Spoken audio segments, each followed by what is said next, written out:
I've shared with you a number of different units that are used to represent pressure, from atmosphere to millimeters of mercury to torr. I'd like to give you a sense of where all those units came from. So in this next video, I'm going to show you how a Torricelli barometer is used. Torricelli was an Italian inventor who designed the first barometer. And the first barometers were actually water barometers. But the problem is you need a tube around 10 meters high.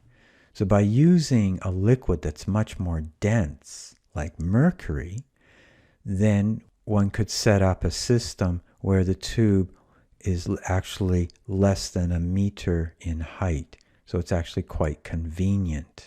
Now, I'd love to do this sort of demonstration in a class, but working with this amount of mercury can be quite dangerous. So to begin with, we see that there's a technician who has set up a pool of mercury at the bottom of a dish. This is to contain the mercury. She is then going to fill a tube with some mercury.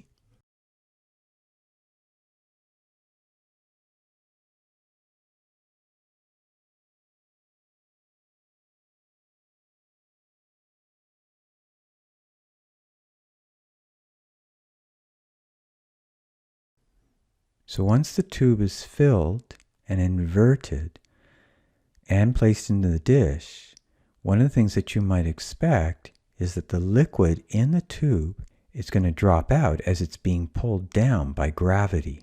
When the finger is removed, the level of the mercury inside the tube drops until the pressure at the bottom of the mercury column is equal to the pressure exerted by the surrounding air. Since no air was allowed to enter the tube, the empty space above the mercury column is a vacuum.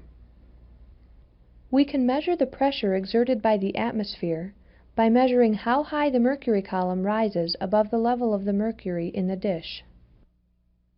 The pressure is 731 millimeters of mercury. So perhaps now you see why we have the units of millimeters of mercury to measure pressure. It's based on this early design of the Torricelli barometer. So that height of mercury correlates with what amount of pressure is being exerted by the air. In this case, it's showing a measurement of around 73 centimeters, or that would correspond to 730 millimeters of mercury. If the outside pressure was 1 atmosphere, then the height of the mercury would read 760 millimeters of mercury. Now, one of the things that you might speculate is, where was this movie filmed? The fact that the pressure here reads less than atmosphere pressure.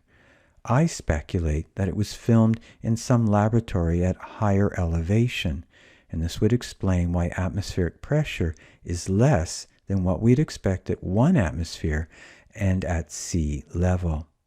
So to summarize in terms of the notes, how can pressure be measured and why all of these units?